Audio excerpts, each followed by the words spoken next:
Hello, everyone, and welcome to another episode of Get in the Garage. We're a music podcast. For music lovers. We have a great show planned for you today, but as always, please remember to like and comment and subscribe and share the podcast, with your friends, your family, and then this week's honorary listener, who is that, Luke?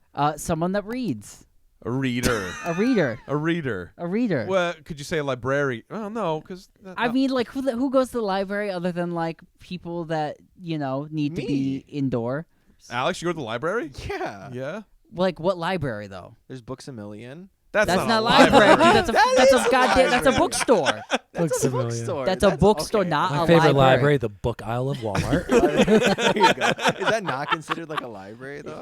No, It's dude, just that's a a bookstore? bookstore. Hey, Alright. you stay there long enough, it's a library. That's what I'm saying. Like, you don't go and Alex read a is book. like, I check out books from there all the suck. time, and then There's I this bring great library. It's No, called Borders. I try to return them, they just won't Oh, so accept just like them. a public library. It's a long open, but a Do library. they let you do that at I think bookstores? you can rent books. No, what constitutes a library? Yeah, you could it needs to be a rental I think situation. you can rent books. I don't know. I don't think you can I'm rent not a books. librarian You by trade. definitely cannot rent books I from feel Books A gaslit. Million. In the comment section, is there like a book as rental soon as you break program? that spine, it is over. That's what Yeah. I'm saying. Yeah. True. Who knows? Anyway, Wow, someone go that to reads a big libraries. contention. Alex, a Not a bookstore reader. is not a library. This has been my favorite open of all time. There you yes. go. Well, all right. Keep going, though. Let the good people know what we're Well, talking about today. I will let you guys know. We on the podcast have music news like we always do. You will stay informed whether you like it or not. Then we are covering the 50th anniversary of Catch a Fire. It's Bob Marley. It's the Wailers. Peter Tosh. Bunny Wailer. You'll be there. We'll be there. I'll tell you about that album, and so will they. And then in the later half of the show, we are going to review The Record by boygenius. Check it out. It's going to be great. We're going to review it, score it, all that good stuff. Get in the garage. Alex, roll up the garage door. Play a theme song. Wow, awesome. There it is. I just want to point out, last week we didn't have a producer behind the deck, and we didn't have anybody to play the theme song, but we did not realize this until the moment came. I just want to let you guys know we all mentally played it in our heads at the correct time and ended at the correct time. It was bananas. I couldn't believe it. Really? Yeah, so if you check out last week's hooray to episode, us. we played the theme song in our head to ourselves, and I edited it in afterwards. It is miraculous. It came out well. Nice. It came out awesome. Well, So, there you have it. We've listened to it so many times. yes, Yeah. this is... Music news. I'm going to open the show with a rest in peace. Big figure in music, Seymour Stein has passed away, the head of Sire Records and vice president of Warner Brother Records at one point. Seymour Stein started Sire Records in the late 60s, originally worked for King Records back in the 50s, which was a James Brown record label back in the day. Great, huge figure. Some of the artists he championed on his own independent record label, Sire Records, are the Ramones, the Talking Heads. Madonna is someone he signed. The Smiths. The list goes on and on. Sire Records was one of the best independent record labels of all time, and I mean had major distribution and signed great artists, but championed smaller bands like the Ramones and the Talking Heads, and I think that's on Warner Brothers. But there's so many great albums that came out on his record labels, and just look at him with his artists. They all loved him. There's pictures of him with the Ramones and pictures of him with Madonna, and they seem to love him in the same light, and those are two very different artists. So rest in peace, Seymour Stein, and someone that kind of look up to in one of the last like great kind of big music figures of that sort. A&R guy. Yes, Yeah. one of the last of the best. So rest in peace to Seymour Stein, and look up his legendary career, if you will. Yeah. I have a piece of music news. Bring the mood a little bit lighter. So Snoop Dogg seems to be living his best life right now, in ways. And one of the things that he did was he was on he was on WrestleMania, and he wrestled the Miz, I think is his name. And there's a great shot. I'm gonna play it for us here on my computer. You guys will be seeing it on screen. But it's Snoop Dogg dropping The Rock's finishing move, the People's Elbow. Okay, let's see. So we'll roll the tape real quick. This is The Rock's finishing move. Yeah, the People's Elbow. Okay. Yeah, see. Snoop Dogg looking Oh, cool. taking some ginger Ooh. old man steps. Okay. Don't hurt yourself. Jack be nimble, Jack be quick. Yeah, so there you have it. Snoop Dogg looking a little old. Yeah, on the he's a little ropes. rough. He's a little rough. He's a tall guy, man. Those knees, they're the first things to go, man. I'm telling you, if you're tall, dude, the knees and your hips, it's like Yeah, but oof. he's tall and like 145 pounds. Yeah, it goes to show you though. How high did you see his eyes when he takes off the sunglasses? He looks so high. And it was at a stadium of like 100,000 people. Yeah. So if you've watched this show over the past year, we've had prime Snoop Dogg news, and this is another piece in that puzzle. So enjoy, everybody. Yeah, enjoy. Enjoy. The whereabouts of Snoop Doggy Dogg. Have you seen the controversy or just weirdness that involves Taylor Swift in the janitor cart? Oh, I saw that headline. So- yeah, what is that? Yeah, what's that about? Let me tell you. Okay, so Taylor Swift has been, I would say, like, rumored to have left her apartment many a time in a suitcase before. Like, her fans think she's leaving and exiting buildings, hiding in suitcases and things of this nature. So there was a rumor going around that she was getting carted to the stage in a janitor cart, and that's how she was like sneak entrancing onto the stage so nobody would see her, like a surprise entrance. Yeah. And it was confirmed online the other day at the Eras tour. I'm not sure what venue this was or what concert date, but some fan caught the cart. You'll see it right here. And you'll see Taylor Swift walk out of a like giant human-sized janitor cart with brooms and stuff in it, and she walks right on the stage, and it was a big controversy. So the janitor cart has been found out. Yes, Alex. Arlington. Arlington. Thank you, Alex. Really? Other artists have done this though, Yeah. because when you're that famous, it's like where can you go without getting mobbed by people? Yeah, that's true. It's pretty cool if Taylor Swift fits in a suitcase, because I think she's tall, right? She's pretty tall. I think she's also tall. She's got to watch those knees, man. They're the first things to go when you're that tall. And the hips, too. The hips are the next to go.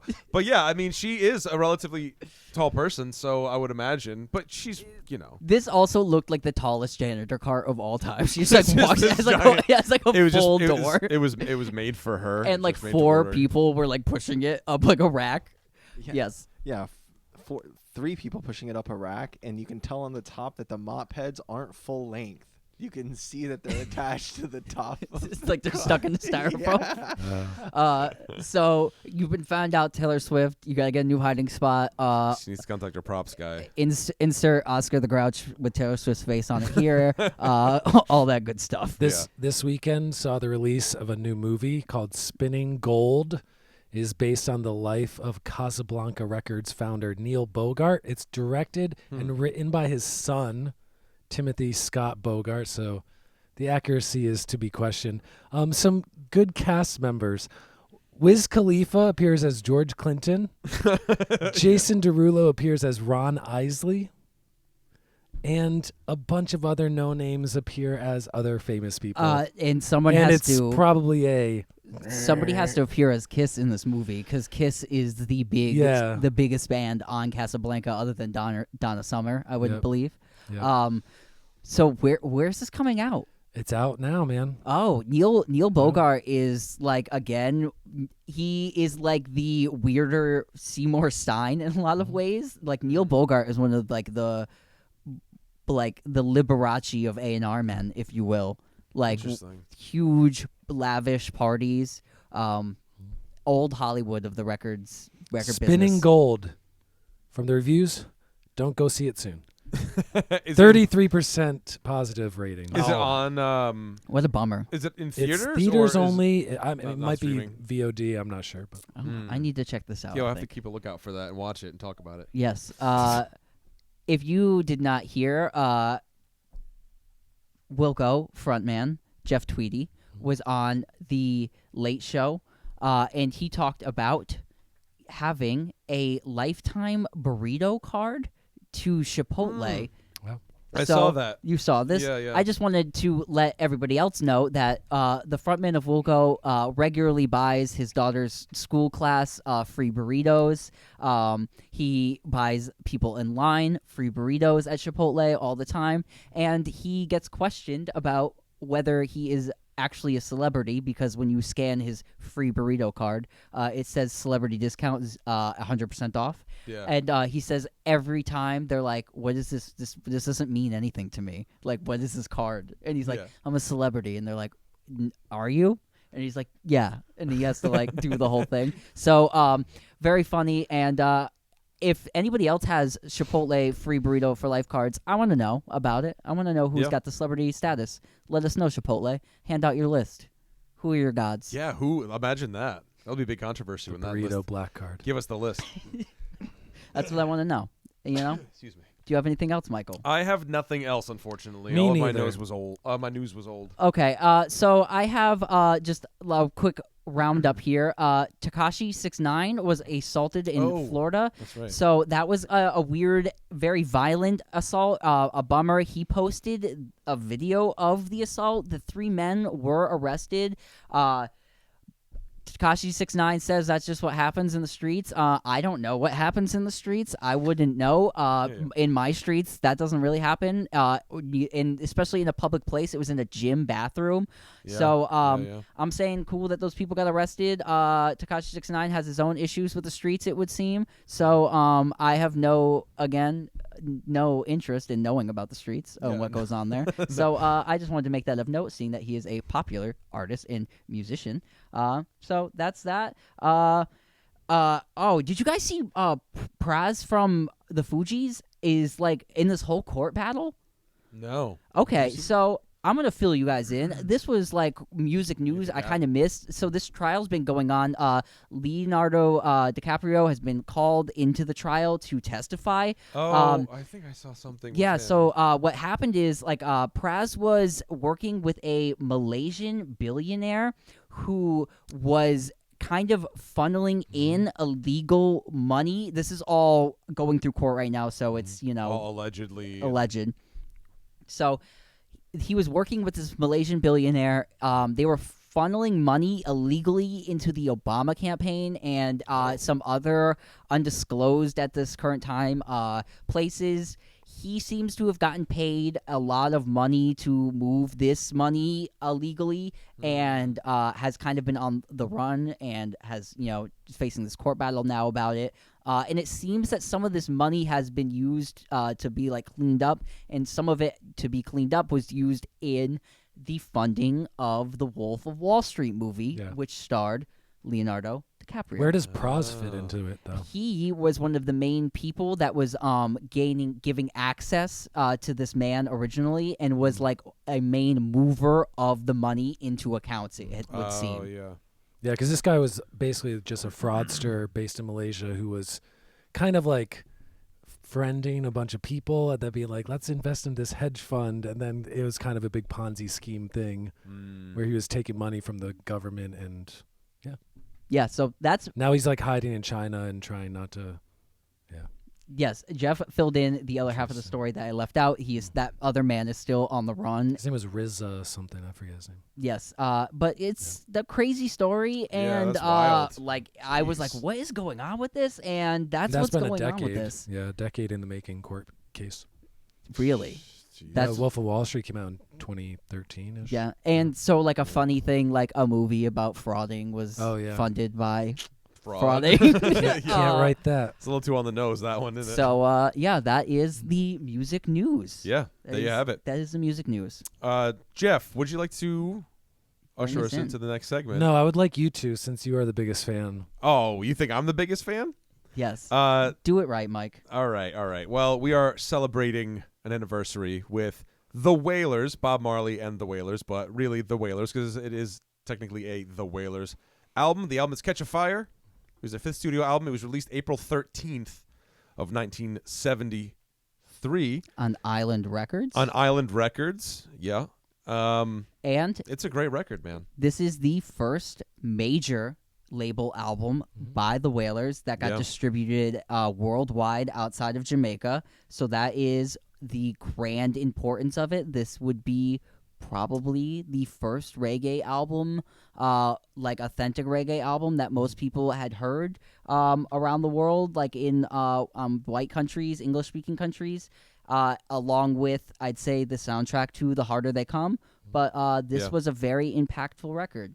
So let's get into it. Yeah, I love this. I mean, I love this album, and especially listening to it Yeah. today. We finally had like a really, really nice day, and putting this on like on the drive over here was just so great, man. It feels like a nice way to usher in the summer, and Yeah, the original know. release 9 tracks, 36 minutes, so perfect amount of time. Yep. This album was kind of like Bob Marley produced it in Jamaica and then was trying to get distribution. He went to Chris Blackwell, the founder of Island Records, and they were like, let's put some extra sauce on this so that the rest of the world will understand this music a little bit more. So they brought in some lead guitar, some more layers of keyboards, et cetera, et cetera. Chris Blackwell, a white socialite who lived in Jamaica because his parents were millionaires, and he grew up in the upper middle class around, or upper class around a bunch of poor black people in Jamaica. So some irony in the fact that he was the one to like make this civil unrest and like social justice type of album available to the world, since he's a dude who like grew up in a prep school outside of the shanty towns, like literally. Great album. I'd never listened to this album before. I'd literally only heard one song from this album ever before. Really? And that's a hit, Stir It Up, which of course is known for its iconic wad, clavinet, and lead guitar and big radio song. But I love this album, and I don't want to say I'm not a reggae guy. It's just not music that I am naturally drawn to, because I find its juxtaposition of it is bouncy and soothing, but like melodically most things are minor key and like about how life is hard. So it's kind of this like weird middle thing of like a lot of emotions, a lot of feelings in this like very gentle music. I thought it was great though, and like top tier. Yeah. The guitar, that there was like extra guitar added by Chris Blackwell on this record too, and that would be played by Wayne Perkins, who was I believe he was like a wrecking crew kind of guy, or Alabama, Muscle Shoals. So he would be the Swampers band. But yeah, Wayne Perkins plays guitar on that, and I think he is the wah-wah guitar on Steer It Up, which is one of the like kind of more like Western influences that did get added to this record. And there's some other parts on here that I think more or less add to the record's production value.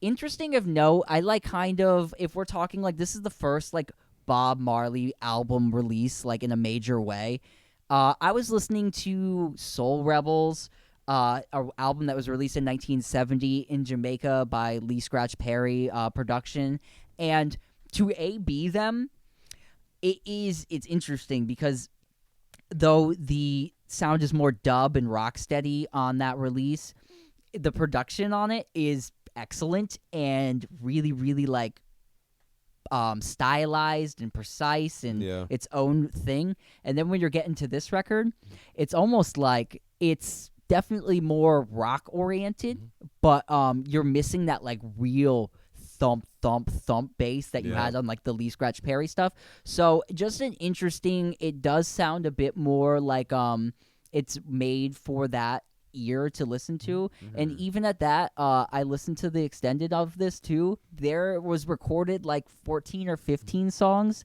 in this session, and these were the ones that were chosen for their more like, this might get an ear outside of Jamaica. Yeah. Because at the same time, that like it seems like that's perversion of music. They were also trying to spread a music that had not been spread around the world yet either. Like not a lot of people had even heard this. Yeah. So. It's a great album, and to the Wayne Perkins, he also played on Concrete Jungle at the end. There's a solo there, and then slide guitar on Baby We've Got a Date. Oh. So that's where he's also featured. Yeah, that slide's great. I love Baby We Got a Date, one of my favorite tunes. Yeah, talking songs, I think this is a great album. It's great A-side as well, or side one, if you want to call it that. I'm a B-side guy on here. Yeah, I do like the B-side, but the A-side, I love... I love that how on 400 Years it starts off and it gives you a tempo that you think the song is going to be, and then it's like a truck slamming into a time wall, and you're like, and you just like You like lunge forward over the song. It's great. Let's bring this up too, if we really haven't at this point. 400 Years, Peter Tosh, back to back on this record with "Stop That Train" on the A side, another Peter Tosh tune. Yeah. The and lead vocals. lead vocal by him as well. So Yeah. this is something on like a Bob record that is, I'll stop you right there. yes, That's why. Because this is not a Bob Marley record. exactly. This is a Wailers record. Yeah. I hate the fact that Bob Marley has become the Jimi Hendrix of reggae, where it's like there is no longer the Jimi Hendrix experience. Everything's just Jimi Hendrix. Yeah. There's no more the Wailers or Bob Marley the Wailers. It's just Bob Marley as the like monolithic empire that takes all the money from all the royalties. Yeah. And that's the whole point of like, I want to say that those are on there because if you're not like listening or like paying attention, you'd be like, oh, maybe that's just like Bob Marley like singing. You know what I mean? Yeah, it just sounds like And- a slightly slowed down pitch. Right. And to the point too that this album first came out as the Wailers. Catch a Fire had the lighter cover, Like a iconic. Zippo. You're gonna see it on the thumbnail, and then was released as Bob Marley has smoking a spliff on the cover, and it's now Bob Marley and the Wailers Catch a Fire. So, very interesting that the original band had such a kind of more band feeling. There's two singers. They all contribute to the songwriting more. More militant, I'd say, a little bit Yeah. The Peter Tosh influence. in the approach. Yeah. And I think to me, the best part of this album is the choir of vocals with Bunny Wailer, Peter Tosh, Marcia Griffiths, who would go on to later fame singing the Electric Slide song, Electric Boogie, and Bob Marley's wife, Rita Marley. They have these layered harmonies on pretty much every song Yeah. that really just adds to the music. Particularly, I really enjoy the backing vocals on the opener, Concrete Jungle, which is like this kind of dark song. And then as soon as the harmonies come in, it like kind of opens up and shines some light in. I don't know who's singing the highest harmony on most of these songs. I couldn't tell if it was Marcia or if it was Rita, but the high, especially that high, whatever, it's almost like whistly. It's so high, but it's so set in the mix perfectly. Like the balance of all the harmony vocals is so great.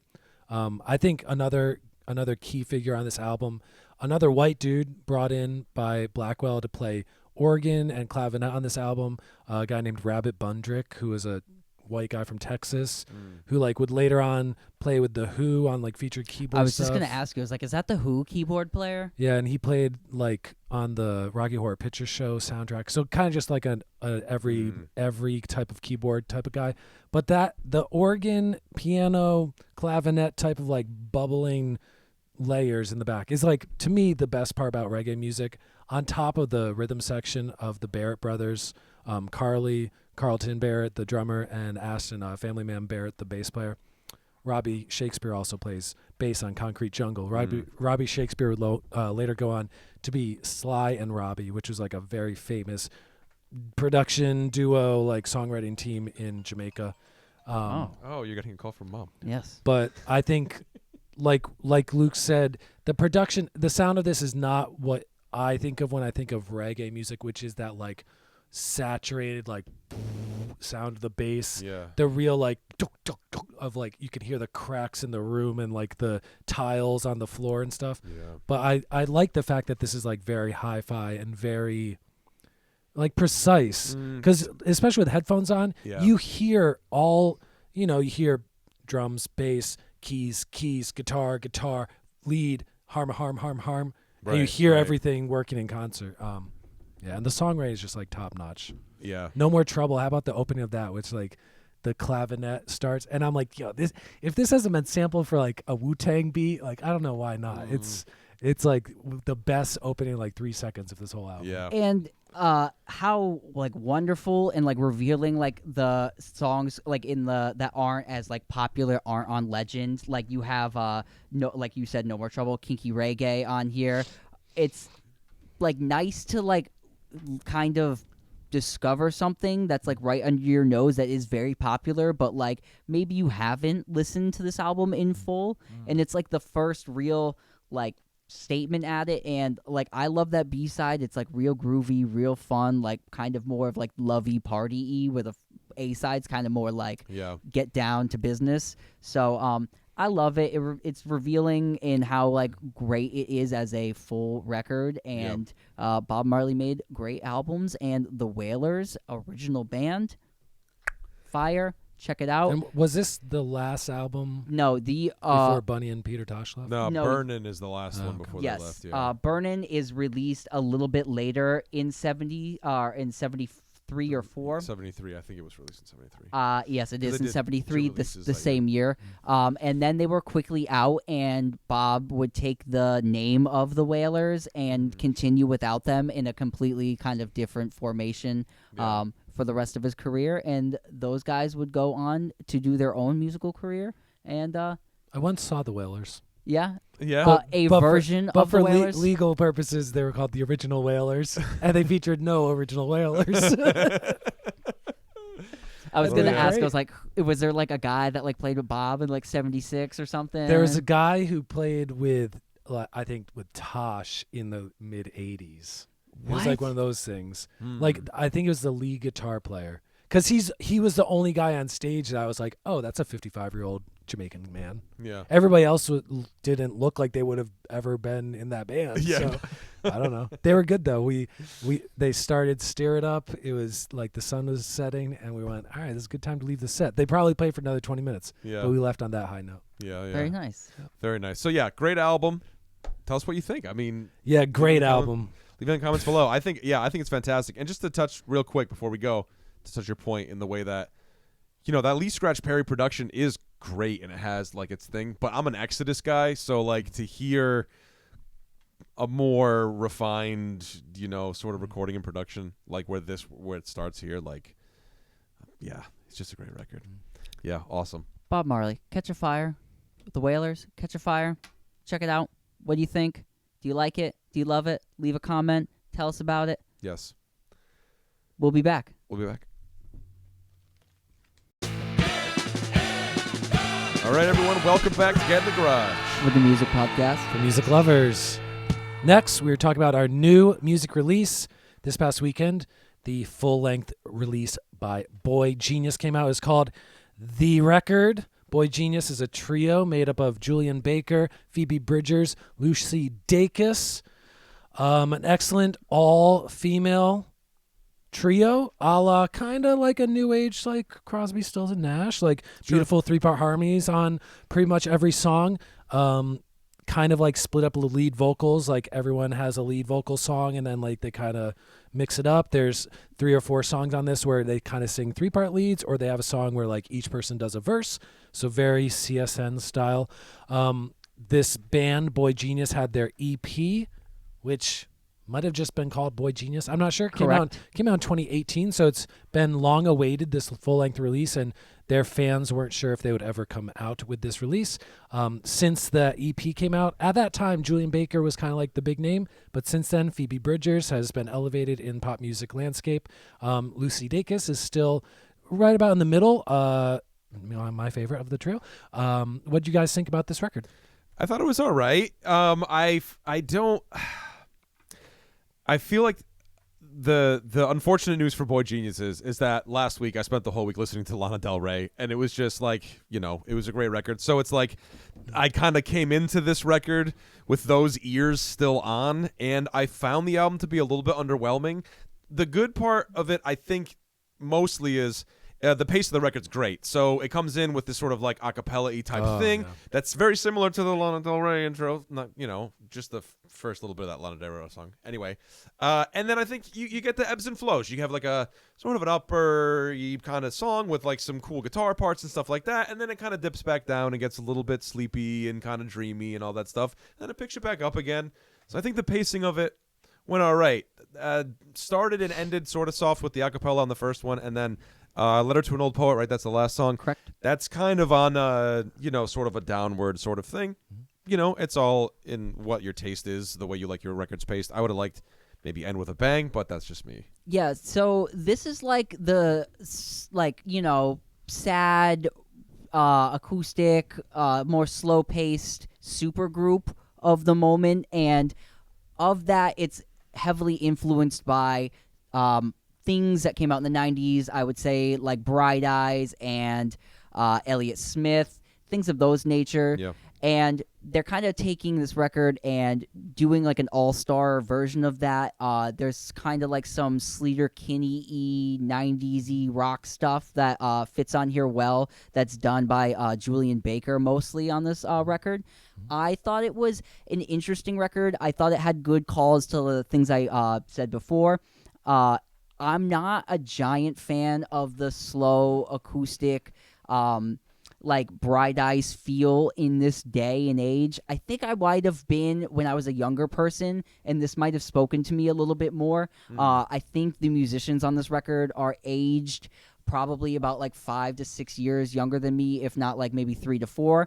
I'm 30. Yeah, they're all 27, 28-ish. Yeah, so they're around my age, but and this is a style of music I do enjoy. Again, like Iron and Wine kind of vibes on here. Yeah. But I loved the camaraderie of it. I felt like the three voices gave the slower nature of their songs good pacing in that way. So it wasn't just one voice that was kind of singing an acoustic song. You got a couple different flavors of that. And it was definitely a record that wasn't my favorite thing, but was a cool stylistic listen that I overall enjoyed. Yeah, I would say that the three artists come together as a group well because their voices complement each other. Julian Baker sings the higher harmony as of most things, and she has the kind of like sweetest soprano voice of the three. Phoebe Bridgers usually is in the middle, and she has that like airy, whispery type of tone. And then Lucy Dacus is usually at the bottom, the low part, and she has kind of the fullest sounding voice, maybe the roundest voice. So I think they sound good all three together. I think the way they break up the songs, it's pretty much like if they're taking the lead on the song, they're doing their style of thing that they do. So like Julian Baker's stuff is pretty much the songs with drums, the songs that have mid to higher energy, the songs that are a little bit like leaning towards the Riot Girl type of Alanis Morissette type of whatever stuff. The Phoebe Bridgers stuff is pretty much the rubber bridge guitar strummy things. It's kind of the whispery, quiet vocals, a lot of like string arrangements that kind of like drone in on the second half of the songs, which if you had listened to her most recent solo release, you would know that's kind of like the world she lives in.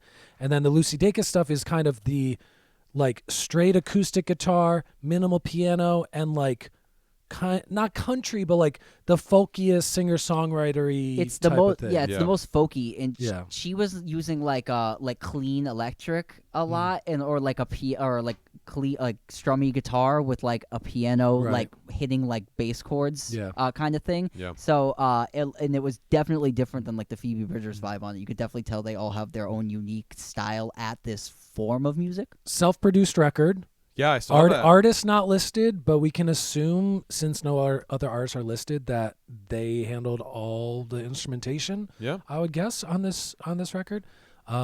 Mixed by Mike Mogus, who is I think a former member, producer, engineer with Bright Eyes. Yep. I think that, in my opinion, my favorite songs are. I love the opener. I love that a cappella 3-part full bore harmony thing. And it is like a real song. It's not just like a 1-minute intro. It's like a full thing. I really like $20. I like all the little production-y, keyboardy, guitar type things that are kind of scattered all over that higher energy song. I like the song Cool About It. Me too. Which was like one of those songs where they each do a verse. It's like Julian does a verse, Lucy does a verse, Phoebe does a verse, and they're all double-tracked. Like they double-track themselves while they're singing their verse. So it has this like weird phased type of interesting production sound. Did you catch that song is The Boxer by Simon and Garfunkel interpolation? Oh, sure. Yeah, sure. I didn't catch it at first. Michael was the first one who was like, that song's The Boxer. And He I was was like, thanked. oh. Thanked in the liner notes. So- Special thanks. yeah, it was. That's a big thank you. yeah. And then We're in Love is the other song that I really loved, which was a Lucy Dacus kind of solo with some harmonies on it, minimal piano, barely audible guitar, and then a string arrangement comes in halfway through. Lucy Dacus, like, beautiful voice. Check out the Tiny Desk concert on NPR that came out like 4 or 5 years ago when they were doing their EP tour. Yeah, I love her voice. Out of the three of them, her voice is the thing that like I walk away from this being like, I gotta check out her solo stuff, Lucy Dacus. We're in Love was my favorite like ballad on this record. Like the slow songs that were on here, We're in Love was like the standout one on here. It had like the really good like piano throughout, I thought, and strongly agree with you. That was a really great standout track on that record. Yeah. 100%. Yeah, I thought the harmonies were really like such a strong point in this record too. And it's great because it's like Jeff was saying, like you have, every song where each person takes the lead, it kind of is like, they take the song and it kind of goes into that style. But one thing that remains consistent over the entire record is all the harmonies are just so fantastic. And again, I don't know if we mentioned, but it's 48 minutes long, so it's not like it's a crazy long record, and it moves along enough to where you don't go, you don't come out of it and be like, that was almost 50 minutes. You go, okay, yeah, that's a digestible record. Yeah, it felt really, really nice to listen to. The pacing was good. I'd say like songs in the middle, I thought like Revolution Zero, Phoebe Bridgers does that like slow, like acoustic-y, like very heartfelt lyric kind of thing on there, and it has the whole. I like the lyrical allusion to like the Paul is dead artist thing, like imagining living through that lens. I thought that was an interesting thing. And the song is called Revolution Zero, which is a play on the Beatles' Revolution 1 and Revolution 9. It's got a great line in it. Where she says, "I don't want to die. That's a lie, but I'm afraid to get sick." I don't know. I liked that line. I thought it was a good line. There's a couple of good lines on this record. Yes, and that's the writing style really on here. Like Mike, that was like the throw out line I think of the record. If you're gonna like categorize how the writing style is, it's that emotional, heartfelt diary on the page kind of thing. Yeah.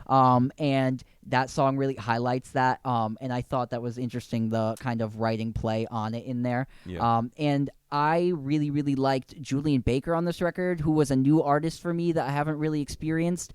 And the songs $20 and Satanist were my favorite. Satanist had that like good like and it almost reminded me of like it all reminded me of like great 90s music, like even like Everclear-y riffs that I love those pop Liz songs. Phair type of And she was my favorite on this record. So like definitely $20 and Satanist were really high up there. And her ballady slow song on here, Anti-Curse, was also one I enjoyed. So yeah, that was like the real standout points for me was everything Julian Baker, and Cool About It really was another one of the big highlights on the record, where all three of them were sharing out those verses and throwing out reference to one of the most classic folk songs of all time and putting their own spin on it. And like Jeff said last week, Lana Del Rey kind of was doing that like hip-hop thing where she would take songs and like reintroduce her own melodies on them, and in a lot of ways, this is that same kind of thing done onto The Boxer, and I'm a fan of that, taking one thing and making something else new. So that was the things I really liked about this record. So then rankings, what do we say, guys? What do we say? What are we feeling? Jeffrey, do you want to start, or do I want to start? Sure, I'll start. I enjoyed this record. When it comes to music with vocals, my favorite thing is good vocal harmonies, and I don't mean like... I love the Lenny Kravitz style where you're singing like stacked harmonies against yourself and it sounds perfect. I don't really love auto-tune production things. I like natural harmonies like this where it's three different voices. You can pick out who's singing what. It's beautiful. It sounds like it was done live in the room.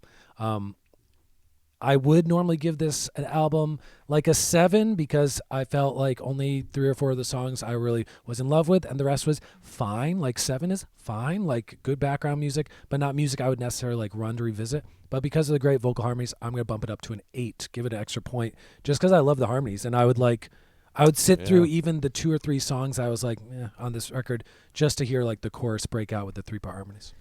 Yeah, I'm going to go with Jeffrey's original number. I'm going to rank this out of 7. Like I said before, it's a cool 48 minutes long. There's even shorter, 42. It's 42? Yeah. I thought it was 48. I saw 48. 42:13. Well, there you go. 42:13. Yeah, I think it's a decent record, but I probably wouldn't revisit it if I'm being completely honest. I'm interested in seeing what happens after this, because supergroups are always fun, and these sort of collaborations and stuff, it's just like a band, you get these 3 people in a room, and then like, the first go might be sort of something like this, but you never know, the second go might be great, so I'm looking forward to seeing it, but 7 from me.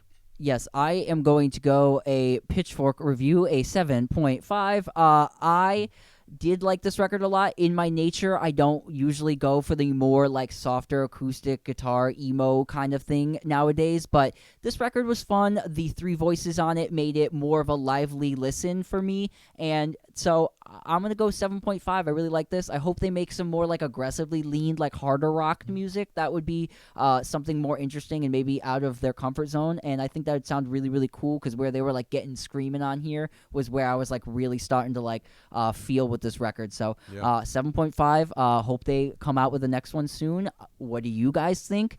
Do you agree with us? Do you disagree with us? That's okay if you do. We got thick skin. Let us know in the comments section. I want to hear them do some like higher energy, like not bluegrass, but like high octane country style 3-part harmony stuff. Okay. Yeah. Yeah, that'd be cool. I'm down for anything. I'll listen to whatever comes next from this group, because this was a very promising album and a really cool release. So, well, there you have it, folks. That's our review on Boy Genius's The Record. Don't forget to like and comment and subscribe the podcast and share it with all your friends, family members, and someone who creeps out at Books A Million for 6 hours. Someone that stays in Books A Million for too long. Alex is giving us double birds over there. I'd also like to say we did not mention the Traveling Wilburys in relation to this group one time, which was like I was big, the 3, but that's the thing. It's a thing. Anyway, it's been Get in the Garage, guys. Get in the Garage, guys. We'll see you next time. Peace. Goodbye.